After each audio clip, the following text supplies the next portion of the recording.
I want to welcome Dr. John La Puma. He is a board certified, internationally recognized internist, and he is for sure one of the #1 go-to doctors in our country for all things food and medicine, I like to say. John is unique in that he's an MD. He's been practicing for quite some time. He's also a trained chef, and he really is very knowledgeable about food, and not only for health and wellness, but also for enjoyment and nourishment. There's one thing I always say that, you get to a point, if you're not enjoying and loving your food and your lifestyle, that in itself is a detriment to your health.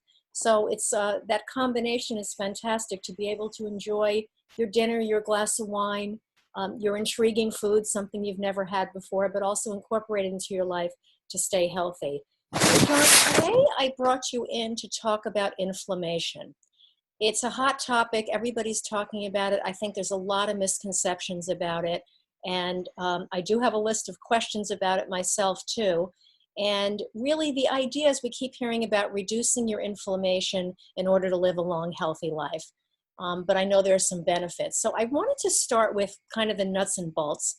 What is inflammation? Inflammation is a natural process, Patricia, that is on the acute stage good for us. We actually want to have inflammation when we skin our knee or get a cold or have any kind of insult to our bodies, because our bodies want to have its 4 components come together to take care of the problem. And its 4 components are heat, swelling, warmth, and pain, or tenderness. And you recognize this when you skin your knee. It's the easiest way to think about it, I think. When your knee is healing, those components go away. It doesn't hurt so much. It's no longer swollen. It's not red anymore. There's not heat coming from it. Chronic inflammation is probably at the root cause of most chronic disease. And chronic inflammation is when your skin knee inflammation never turns off. When all of those cells and proteins that are made to go heal the knee keep going, even though the knee is healed. And so what happens is that you have all these cells and proteins circulating in your bloodstream that should have taken care of the knee and did take care of the knee, but now they're in your bloodstream and they don't have anything to do except attack what's there. So they attack normal lining of your arteries, they attack joints. You develop or can develop immune system problems. Inflammation and immunity are related. And chronic inflammation probably leads to not just heart disease and cancer, but certainly to type 1 diabetes and to rheumatoid arthritis and lupus. Chronic inflammation is also exacerbated by and even prompted by too much sugar in the bloodstream, where sugar attaches to the outside of the cells, and these inflammatory cells, the proteins and cells that are made to fight inflammation, attaches onto the sugar and creates a destructive metabolic process. So chronic inflammation is a real problem that I think has been brought on a lot by our lifestyle changes as a society, by the fact that we eat too much, that our fried foods and red meat and high sugar diets have contributed to this. Stress causes chronic inflammation, as well as chronic anxiety and a host of other medical problems, from heart disease to cancer. And if we could solve one basic physiologic problem, chronic inflammation would be it. And is it related to weight? I'm sure it's related to weight. Everything's related to weight. I know that's kind of the short answer, but if you're... It is a short answer, and it's the right answer. Obesity does cause chronic inflammation. So, but you'll see inflammation being a problem in thin people. You see inflammation being a problem in very fit people. So the other component, like you suggested, was stress and other lifestyle things that may not result in some bodies in obesity, or inactivity, but it's there. I like to say it's a universal problem. It's not a good problem. It's a universal problem in us, and it seems to be happening in people younger and younger. That's right. But especially those that I think are either obese or have a really bad diet, or actually kind of go all the way to the other side of the spectrum. People like you who run marathons, who are overactive in a way. And that overactivity can also cause not just constantly inflamed joints, but also an arterial system that's inflamed, as well as a nervous system that's inflamed. So the way to balance this is actually relatively straightforward, but it's a lot easier to say than to do unless you have the right habits and support system around you, unless you change your environment essentially so that it supports your anti-inflammatory lifestyle. Andy Weil, as you know, created an anti-inflammatory diet pyramid in the 1990s, late 1990s, and it's still strongly relevant, where he put sugars and refined fats at the top and vegetables and fruits at the bottom, with meats and poultry and legumes and nuts in between. That's still correct. But it's harder for people to live that way because that's not how our society has been structured. Although, as you know, there's an increasingly movement towards plant-based foods, towards regenerative agriculture, towards the use of natural pesticides and herbicides and fungicides instead of glyphosate, which actually destroys the microbiome, the gastrointestinal microbiome, which is used on wheat, for example, to increase the yield to harvest, which is one of the reasons that traditional wheat, I think, has been, it may not just be the gluten in it, but it may be the glyphosate residues that can irritate the immune system and cause chronic inflammation. Additives to foods are the same way. Not just dyes that have numbers out of them, FDA dyes numbers 3 and 4, red and blue, but also calcium propionate, which has been shown to increase autistic behavior in children, but has been thought to be generally recognized as safe. And we're learning that what's added to food, what's added to crops as they grow, has inflammatory effects in the body that were undetected, so that this constant state of extra warmth and tenderness and swelling and pain is one that is not directly attributable to a specific food, but to a lifestyle of incorporating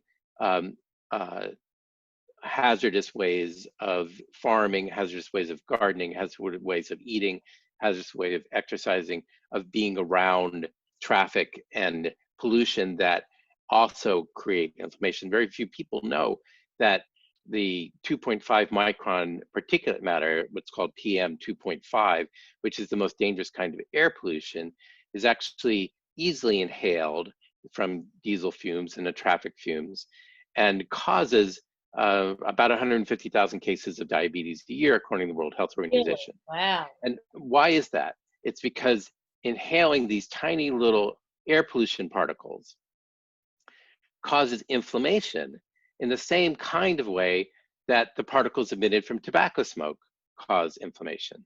Okay. And that not just irritates the lungs, but sets up an inflammatory response that also attacks how insulin works and insulin production.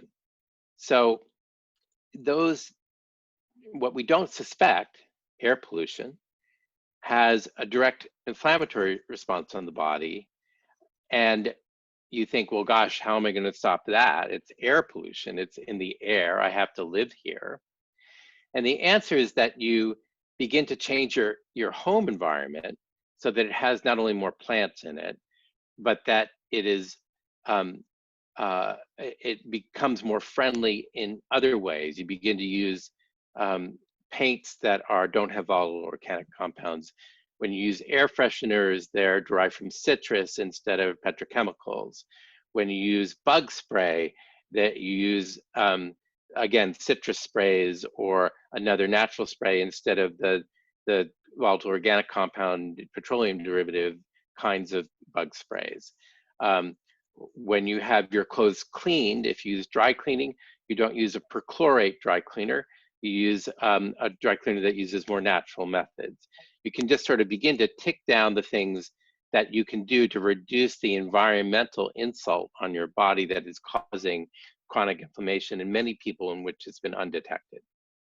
Yeah, and at the end of this segment, we'll provide a list of things that we can, a kind of a checklist for people to go over. I'll put that together and make sure our audience has just a little something that they could take with them. Two questions for you. It's funny you mentioned that. Now that I have, I can tell you from personal experience, I no longer run marathons. First of all, I moved from running to walking, and I do shorter distances, and I have never felt better. That level of exhaustion from doing that kind of extreme athletics was wearing me out, and I was really starting to feel like it wasn't healthy. It's funny, something that you think that is healthy to a degree that it's causing you fatigue and pain is something I urge people to pay attention to that. That if you don't feel great when you're done, you feel exhausted and tired, and you'll just go and grab. That's when you start having. You'll grab anything to eat. You'll screw up your sleeping patterns. So this is very, very profound, actually, information in helping reduce your inflammatory response. John, can you spend a few minutes on the stress response? Sure. Like inflammation, we need stress. Yeah. We need a little bit of stress. I'm doing this interview with you. I prepared for it a little bit. I'm a little bit anxious. It makes me a little sharper, I hope. And that kind of stress is good for you. It's when it helps you focus, it helps you pay attention. You want that. You don't want it as a constant level all the time. You want it for a specific event where you need to compete, or you need to complete a task, or you need to pay attention in a special way. Chronic stress is probably at the root cause of chronic inflammation. And we have all kinds of sources of stress in our society that are chronic. We have a list of things to do. We have, at the moment, a pandemic and an economic recession, if not near depression. We have a separation from family and friends and social events, which have provided great community for many of us. We have a lot of uncertainty in the world, and uncertain leadership as well. I think I can say that. So that kind of chronic stress carries over to our bodies and creates a physiology inside of us that is abnormal, that leads to the chronic inflammation about which I've been speaking. And yet, that is entirely manageable by how we interpret that stress. You cannot change the fact that there's a pandemic or an economic recession or uncertain leadership or that we're separated, but you can change how you respond to it.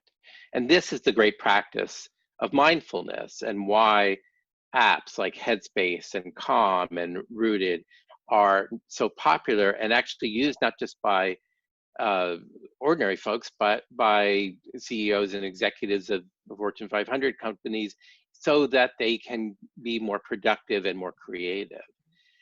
Because it really does help you, the practices of mindfulness help you engage your ability to pay attention to the moment.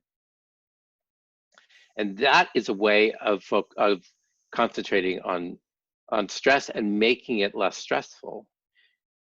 As you know, I play tennis, and I read a book about the mind game of tennis, and it preceded a lot of the mindfulness stuff. It was written in the early 70s, and it basically asks you to look outside of your shot. Watch your shot as if you're an observer, and to see that, okay, you missed that. How did that happen? Don't make a judgment about it. Just look at, see how it happened, and see in your mind's eye if you can see yourself doing it correctly.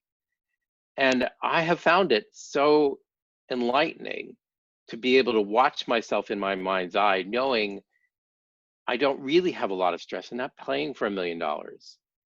I'm not trying to, even if I'm trying to beat my opponent, it's not a big thing in the world. What's a big thing is getting my stroke right.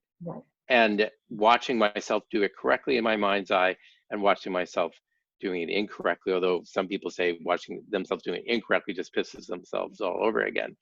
But I found it really helpful to watch myself do it correctly in my mind's eye after I did it badly. It is a form of mindfulness. And I would encourage anybody who's not tried Headspace or Calm or Rooted as a way of thinking about your body and using your breath as a regulator. And in the study that we did of stress in the workplace, using plants and nature-based medicine to help people control their stress, which was remarkably successful in giving everybody a plant that they couldn't kill, giving everybody 12 texts so that they had to go outside and walk using their senses, which they all loved, giving everybody an anti-inflammatory diet, telling them which foods inflamed them and which ones did not, and asking them to eat more of those that did, including spices, turmeric and ginger, and cayenne even. And their response to this stress management, this nature-based medicine stress management program, was remarkable. And it included this mindfulness component. It included trying at least one of these apps. And the reports that we got back, the testimonials that we received, the pilot study data that we looked at, was remarkable, that just the presence of a plant, being told to go outside, being asked to practice mindfulness, and changing your diet so it is less inflammatory and more anti-inflammatory, created a greater work environment, more cooperation, more creativity, more happiness, and more beauty at work, which most people don't think of beauty at work. But yes, the plants at work create beauty, and they may have helped with the air quality inside as well. You're inspiring me to put more foliage inside my house. You bet. I have allergies to flowers, but I can get some greens. I can get cactus. We used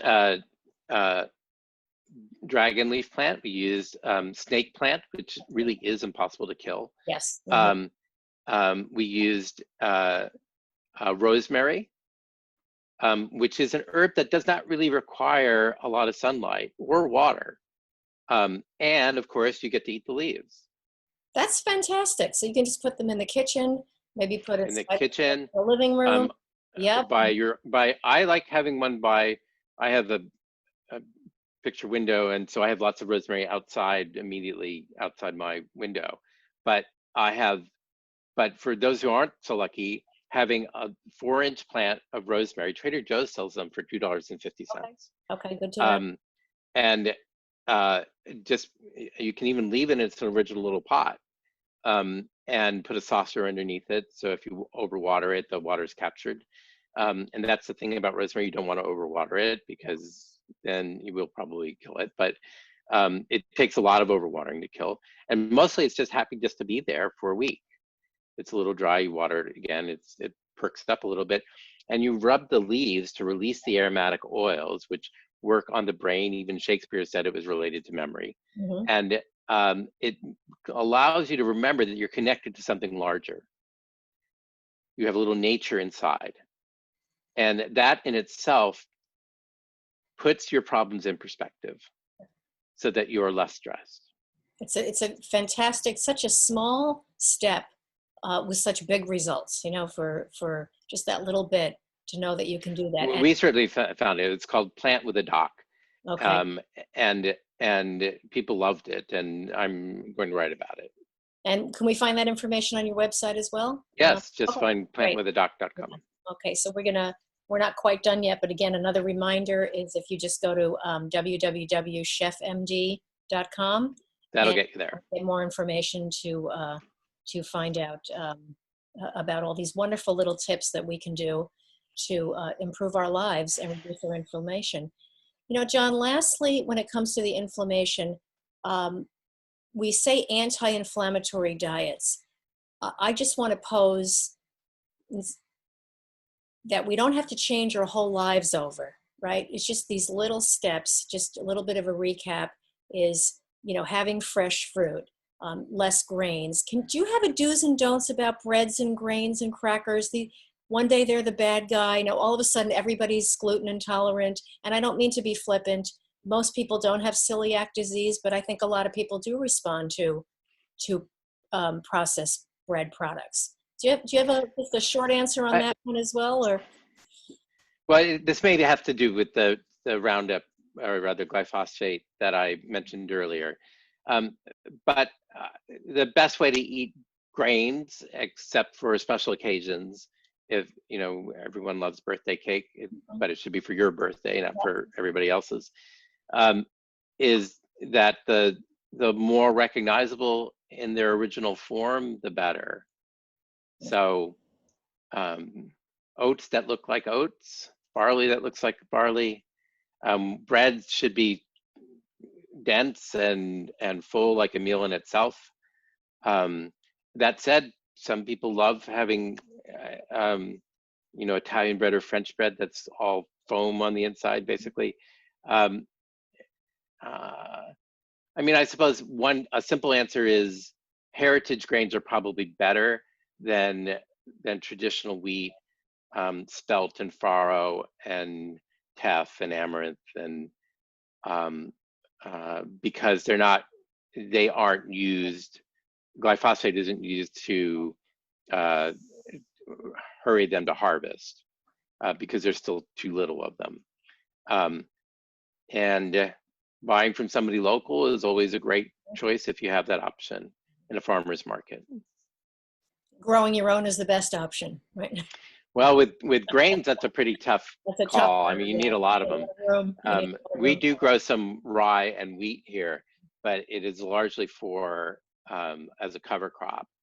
And although I understand milky oats are really in as an herbal botanical. So no, I think growing your own would be pretty tough, but yeah, that would sure be a way to regulate your intake, if that's the only thing you had. How about the grain beverages? Do you feel they're okay? The oat milks and the I guess so. And people like them. I don't. Oats are not. It'd be great if there was an organic oat beverage. I don't know of one, but I would like it. I don't drink very much of any of those. When I do, I drink almond milk because it has a little extra protein and not very many calories, and because it takes flavor well. You can add almond extract to it if you want, or vanilla extract or another extract. And I think probably the best beverages are the ones without calories, with the exception of wine and beer, which have calories necessarily, cider, mead, and those are part of a healthy lifestyle, I think. So again, so we talk about anti-inflammatory or just getting our antioxidants. Yay or nay on the wine? Yay. Yay. Yay. Okay. Yeah, my gosh. Wine is a beverage to be enjoyed with meals. It's part of life. It's chock full of. Now, the counter argument is that too much alcohol causes chronic inflammation, and that's true. Right. If you're drinking a bottle of wine a night, that's probably too much. Right. So a glass a day is totally fine. Or two. Yeah. How about coffee? Even better. Okay. Chock full of antioxidants, delicious, gives you caffeine so you can focus. Too much makes you jittery, gives you atrial fibrillation sometimes, which is not good. Right. And if you tend towards either of those things, then it's something you want to examine and probably mitigate. But I think we have to be easy with people and say, you know, coffee is part of lifestyle and you love it. If it's not giving you side effects and it helps you wake up in the morning, great. If you're not waking up because you're drinking a bottle of wine at night, then that's a different problem. Something to look at for sure. Absolutely. Well, these are all wonderful, great tips, John. Thank you so, so much for taking the time out to be with us today. It's always Pleasure. so fun to see you. And we'll see you back again soon sometime. So again, Thanks, Patricia. you can contact John at chefmd.com. You can also contact me at thefitnessgourmet.com, and I'll forward the information.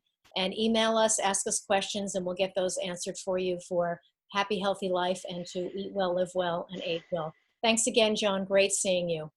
And you. Thanks a lot.